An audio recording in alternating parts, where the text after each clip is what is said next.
나도 유튜버 1주차 2강 시작하도록 하겠습니다. 자, 1주차 1강에서 우리는 유튜브를 즐기기 위한 여러가지 시작 단계와 준비 단계를 알아보았고요. 자, 2강에서는 1강의 마지막에 못한 영상을 잘 촬영하는 방법에 대해서 좀 더 세밀하게 살펴보고요. 또 SNS의 전반적인 이해 부분 살펴보도록 하겠습니다. 그리고 저희 성적 낼 때 우리 중간고사 필기 시험을 치르도록 한다고 이미 말을 했습니다. 그래서 이 1주차 2강의 내용들이 중간고사에 반영되는 수업이니까 여러분들 잘 숙지하시기 바랍니다.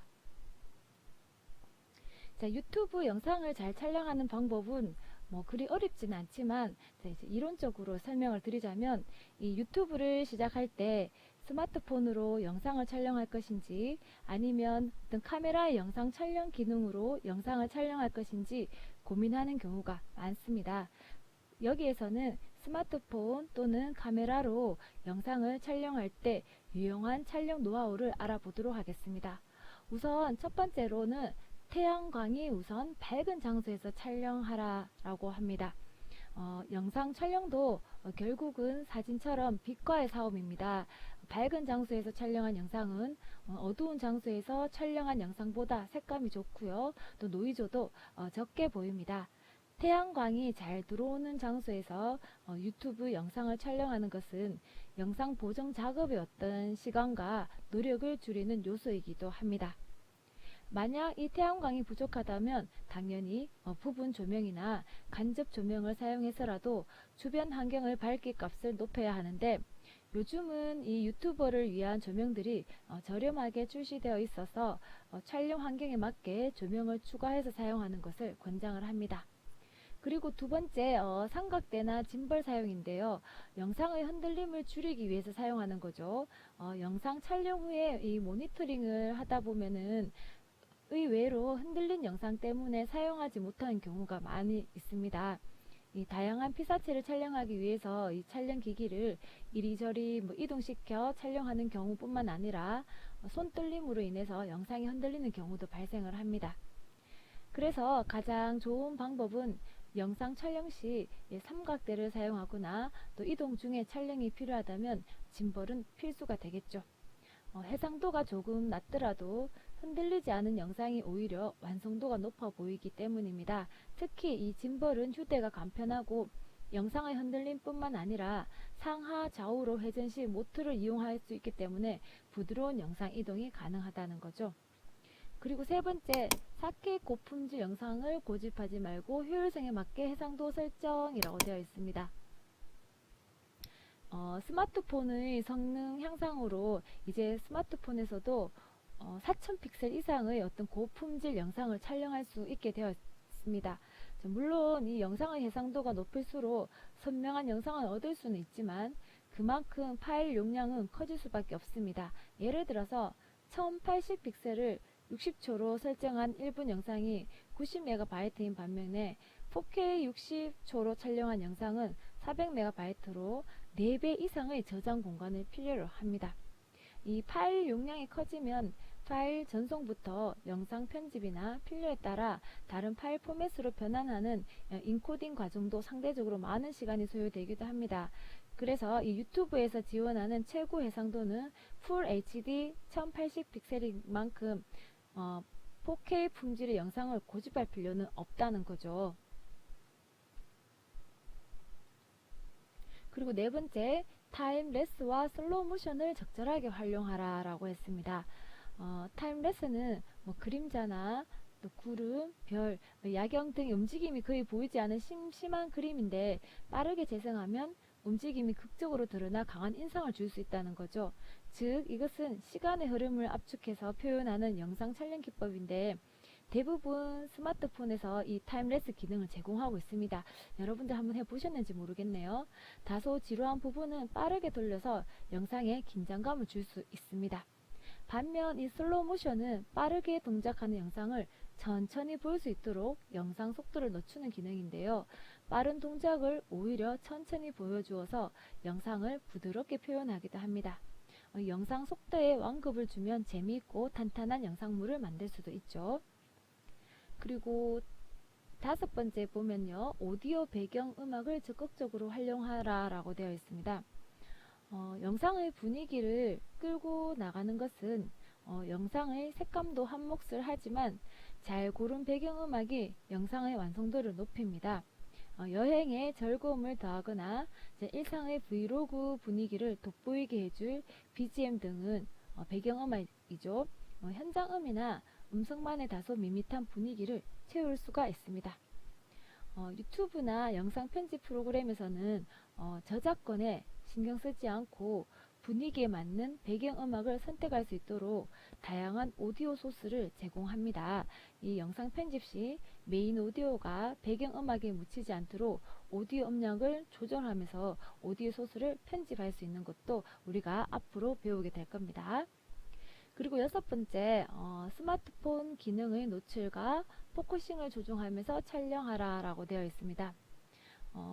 스마트폰으로 영상을 촬영하는 상태에서 화면을 터치하여 어떤 특정 부분의 노출을 밝게 또는 어둡게 조정할 수 있습니다.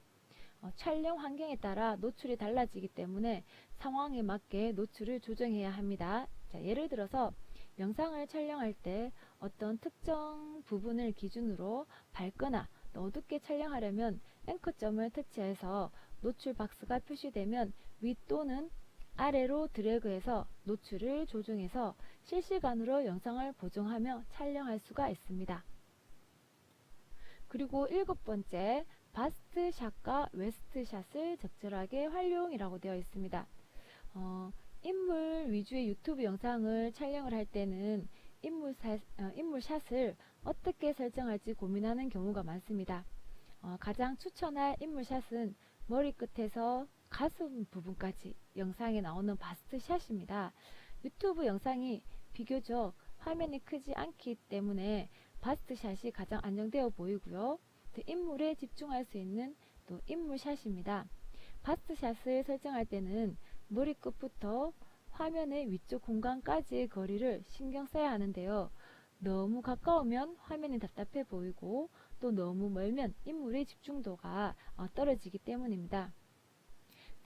자, 웨스트 샷은 인물의 허리 위쪽의 상반신이 나오도록 촬영하는 인물샷인데요. 주로 유튜브 영상에서는 주변의 배경을 넣으려는 목적으로 사용이 됩니다. 단지 웨스트 샷은 자신이 직접 스마트폰이나 카메라를 들고 촬영하는 셀프 영상으로는 촬영이 가능하지 않기 때문에 촬영 기기를 삼각대나 주변 위치에 고정시킨 상태에서 촬영하는 경우가 많습니다. 그리고 여덟 번째, A롤 영상과 B롤 영상을 구분해 촬영하라 라고 했습니다. 이것은 가장 기본적이고 메인 영상을 A롤 영상이라고 하면 보조적으로 촬영된 영상을 B롤 영상이라고 합니다. 유튜브 영상에서 전체 흐름을 끌고 나가는 영상을 일관되게 편집하다 보면 영상이 재미가 없고 마치 다큐멘터리나 변화가 없는 인터뷰 형식의 영상으로 느껴지게 됩니다. 이런 경우에 영상의 흐름에 변화를 주고 영상 중간에 분위기를 환기시키기 위해서 B롤 영상을 중간에 삽입하여 보여줍니다. 어떤 특정 장소에서 스토리를 끌고 나가는 A롤 영상을 촬영하기 전에 현장 촬영을 미리 촬영하거나 영상 촬영이 끝난 후에 현장의 뒷이야기 등을 촬영해 놓으면 유용하게 사용할 수도 있습니다. 그리고 영상을 편집하다 보면 늘 영상 소스가 부족해서 아쉬움이 남기 때문에 이러한 소스 영상을 편집을 위해 준비해 놓으면 완성도 있는 영상 편집을 할 수 있습니다. 그리고 마지막으로 스마트폰과 카메라 촬영이 고민된다면 아이템에 따라 사용하라 라고 할 수가 있습니다. 유튜브를 시작할 때 스마트폰으로 영상을 촬영할 것인지 아니면 카메라의 영상 촬영 기능으로 촬영할 것인지 고민하는 경우가 있습니다. 먼저 유튜브에 업로드할 주제부터 생각해 봅니다. 그럴 경우에 주로 야외에서 촬영할 것인지 실내에서 촬영할 것인지 아니면 촬영할 피사체가 움직이는 인물인지 아니면 고정된 피사체인지에 따라서 선택을 할 수가 있는데 무엇보다도 처음 유튜브를 시작하려는 사용자라면 스마트폰을 이용해서 영상을 촬영해 보는 것을 추천을 합니다. 이후에 부족한 부분은 보완하고 또 영상의 품질과 완성도를 높여가면서 영상을 촬영하는 것을 추천을 합니다. 그래서 이 스마트폰 유튜브 영상 촬영은 스마트폰에서 영상을 시청하는 아이템이고, 미러리스나 DSLR 카메라 영상 촬영은 실내에서 어떤 고정된 영상을 촬영해서 유튜브에 사용하는 아이템이고요. 그리고 야외에서 움직임이나 이동이 많고 휴대하기 편하기 위해서 스마트폰을 사용을 하고, 어떤 고품질의 동영상 촬영이 필요한 아이템일 때는 DSLR 카메라나 미러리스를 사용하겠죠.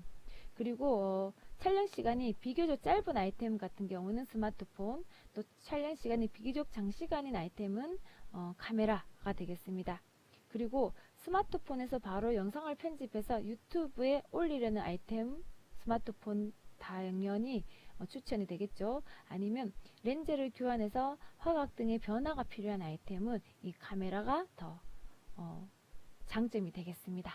자, 이렇게 간단한 것 같지만 자세히 살펴보면은 뭐 이렇게만 해도 영상을 잘 촬영하는 방법이라는 거 여러분들 생각이 드시죠? 자, 그러면 이제 이번에는 이런 지금까지 우리가 개인 홈페이지도 내지는 다른 것도 아주 많은 SNS라는 내용들을 우리가 알 수가 있는데요. 지금부터는 이 SNS의 어떤 정의와 국내 SNS의 변천사, 그 다음에 사용 현황과 또 여러가지 마케팅에 대한 편견과 오해, 유튜브의 성공 요인과 유튜브가 미치는 영향들 한번 살펴보도록 하겠습니다. 자, 우리가 흔히 SNS라고 하는 것은 소셜 네트워킹 서비스 약자입니다. 자, 소셜 네트워크라는 것은 노드, 접속점이라고 불려지는 어떤 개인 또는 집단이 상호 의존적인 관계에 의해서 연결되는 어떤 사회적 구조인데요. 이 상호 의존적인 관계는 뭐 친분, 친족 관계, 뭐 취향, 비즈니스, 종교, 지식, 학영 등 다양한 공통점을 나누는 사람들을 말을 합니다. 그래서 이 소셜 네트워크란 다양한 공통점을 나누는 사람들이 연결되어 만나는 사회적 관계 구조를 뜻한다라고 볼 수가 있습니다. 그리고 SNS 소셜 네트워크 서비스 한번 볼게요. PC나 태블릿, 스마트폰, 이제 웹상에서 이용자들이 인적 네트워크를 형성하게 해주는 서비스입니다. 인터넷에서 개인의 수 정보를 공유하고요. 의사소통을 도와주는 다중 미디어가 아니라 1인 미디어라고 보시면 되겠습니다. 초기에는 친목이나 엔터테인먼트로 활용을 많이 했습니다. 그렇지만 최근에는 어떤 비즈니스라든지 언론이라든지 정치, 시민의 참여로 확대 발전되고 있죠. 지금 무궁무진하게 발전되고 있죠. 그래서 이 스마트폰 등장으로 통화나 회의, 쇼핑, 다양한 기능이 이 SNS에 부과되었고 빠르게 발전하고 있는 추세입니다.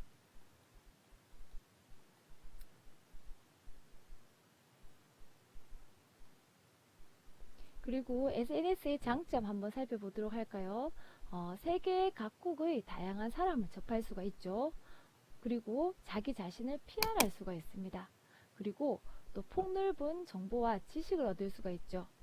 그리고 엄청난 강력한 영향력을 주는데 지금은 진짜 엄청난 영향력을 주고 있는데 또 아주 오래전에 여러분들 기준에서는 2011년이면 오래전이죠.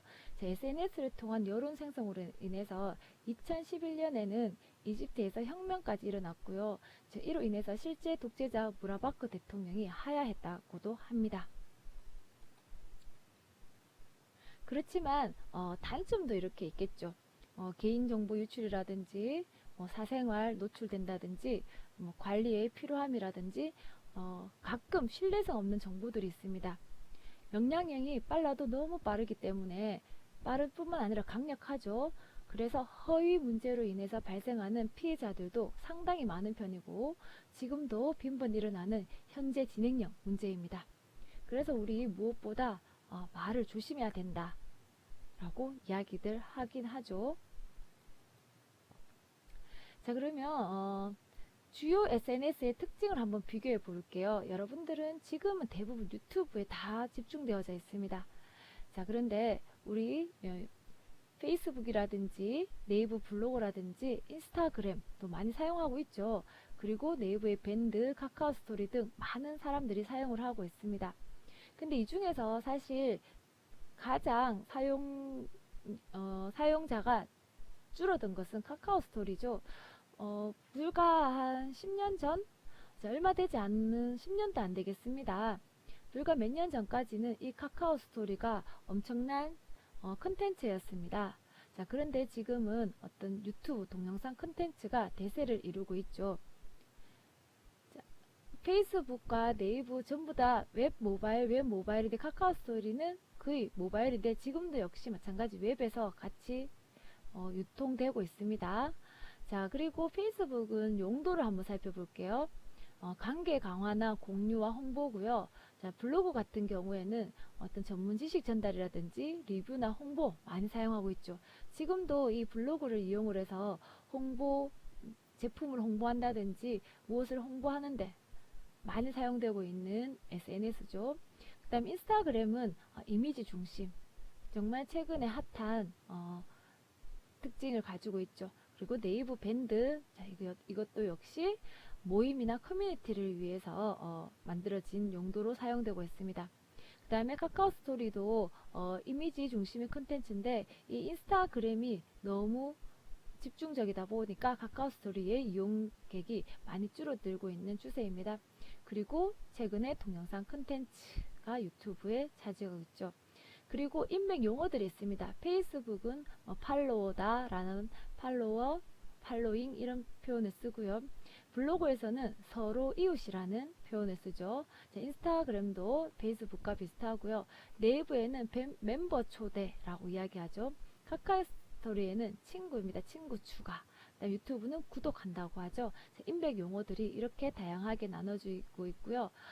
주 이용층이 사실 다양합니다. 지금 이것은 또 지금과 맞지 않을 수도 있는데 굳이 구별을 하자면 이렇게 해놨지 지금은 전 연령층이 다 본다고 생각하시면 되겠습니다. 그리고 자, 이용 방법 여러분들이 이렇게 보시면 다 한 번씩 해본 것들이죠. 페이스북도 네이버 블로그도. 그런데 이 중에서 내가 가장 많이 사용하고 있는 SNS가 무엇인지에 따라서 달라지겠죠. 자, SNS의 변천사 한번 살펴보도록 하겠습니다. 여러분들은 이 동창 찾기 서비스 I love school이라고 알고 있을지는 모르겠습니다. 이용자 급증 기간이 1999년도에서 2001년입니다.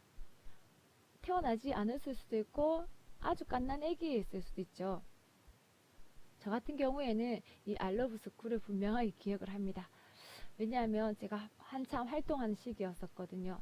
자, 1999년에 정식 서비스를 시작을 했고요.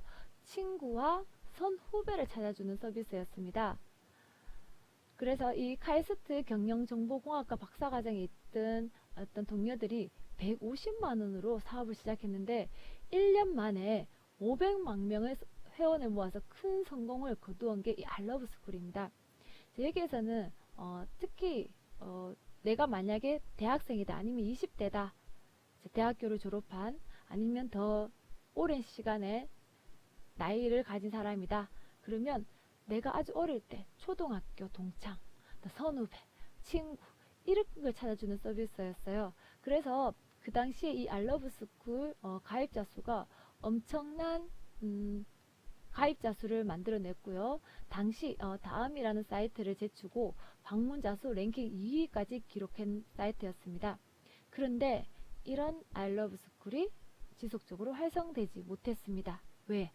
잦은 경영진이 교체가 됐고요. 또 오프라인 모임에 대한 흥미 감소로 회원 스스로 오프라인에서의 모임에 식상해져서 모임 자체가 지속적으로 활성화되지 못하였는데 자, 왜 만나서 반가우니까 오프라인 좋지 않아요 라고 생각할 수도 있잖아요. 그죠? 자, 그런데 어떠냐 하면 여기까지 좋았어요. 친구와 선후배를 찾아주는 것까지는 굉장히 좋았어요. 그런데 어떻게 되었다? 이게 결혼했는 사람들끼리 만나서 사회적으로 조금 문제가 됐습니다. 뭐 유부남, 유부녀들과의 만남인데 어떤 결혼했는 사람들의 어떤 기본 규칙 같은 게 있잖아요. 자, 그것을 어기는 경우가 많아졌습니다. 그래서 여러 가지 사정으로 인해서 이 모임 자체가 활성화되지 못하고 결국은 사라지게 된 거죠.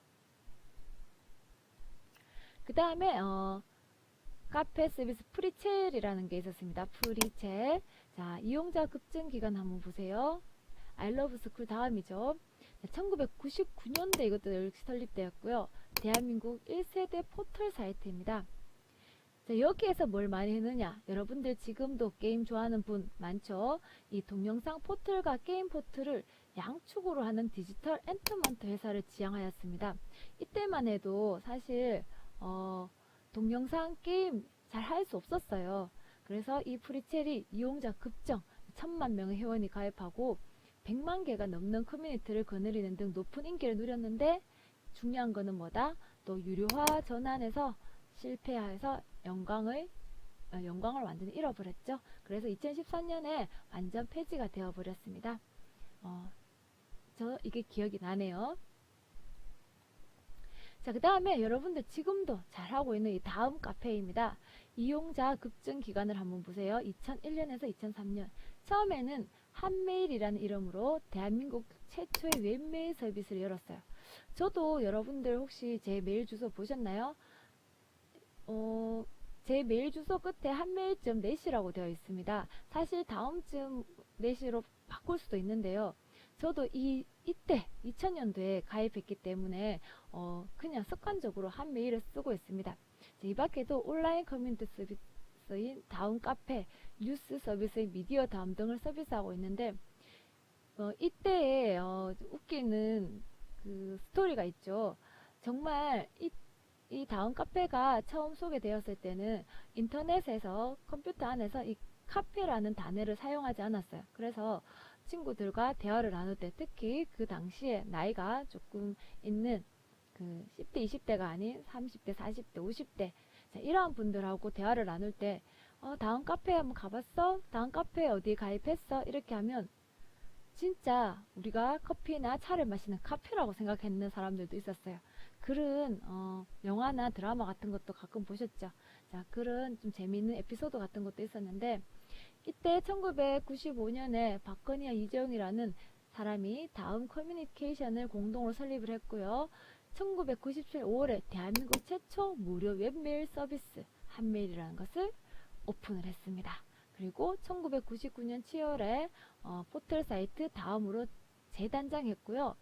그 다음에 지금 여러분들이 너무나 많이 사용하고 있는 카카오. 자, 이 카카오로 회사 명칭을 변경했는데 그게 2014년 10월부터입니다.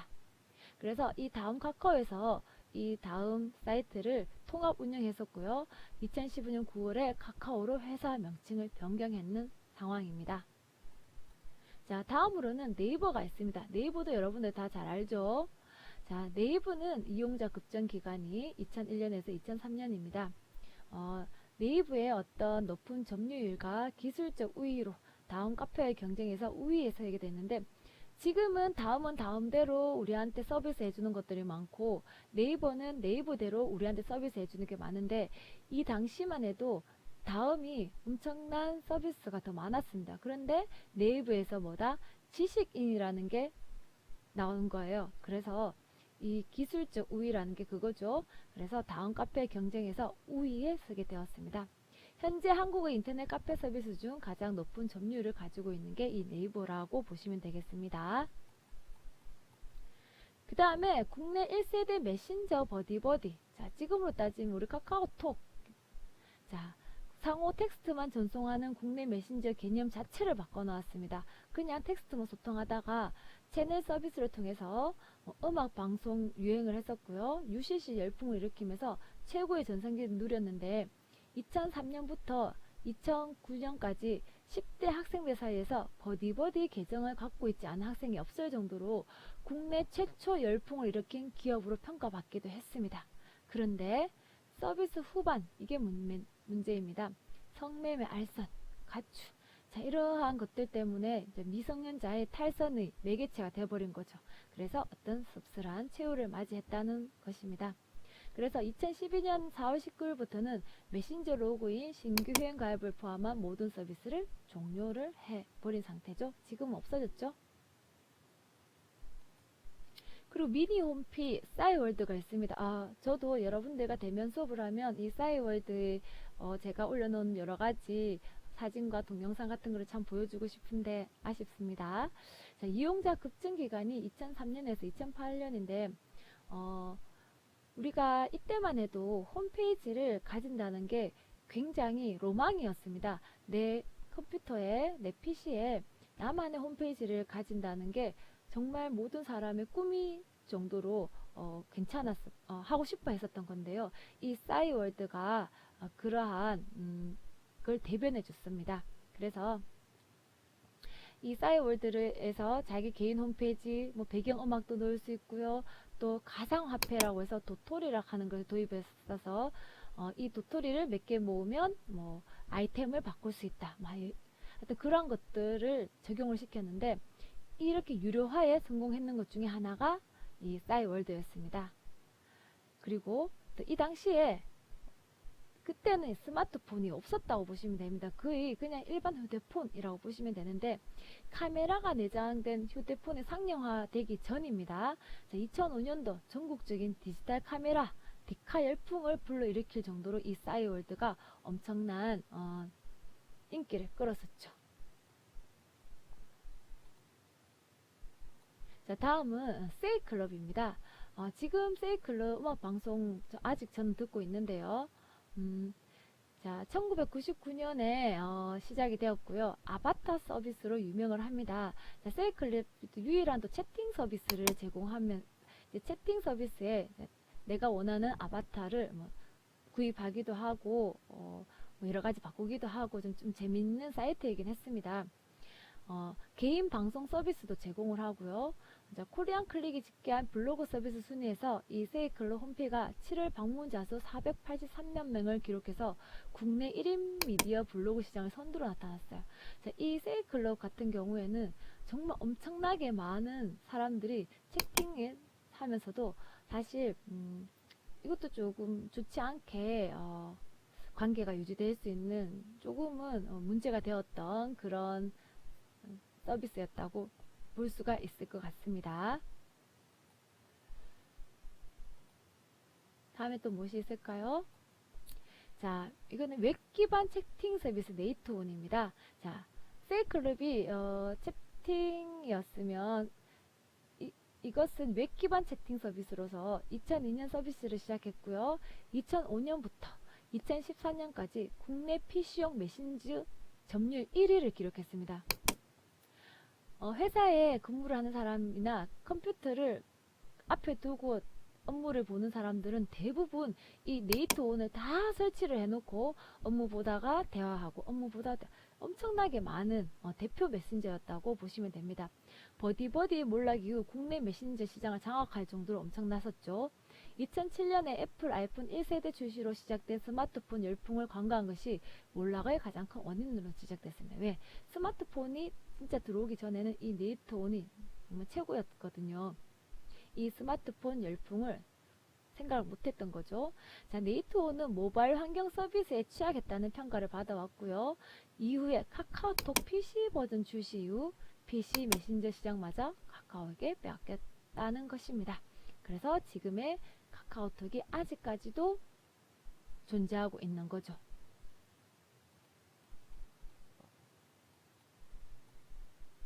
자, 그 이후로 또 네이버 블로그가 있죠.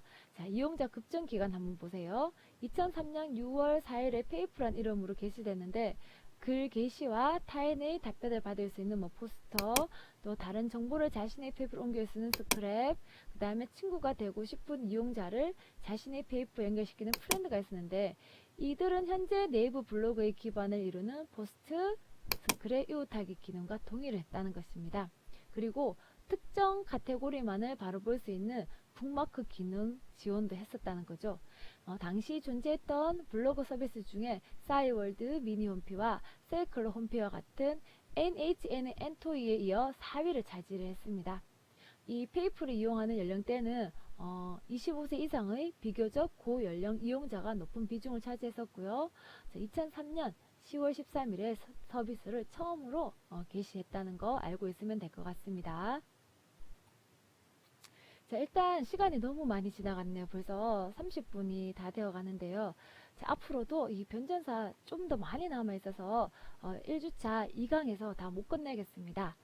그래서 1주차 2강 수업은 여기 앞에 SNS 변천사 중에 블로그, 네이버 블로그에 있는 페이프라는 이름으로 게시했다는 여기까지만 하고 그만하도록 하고요.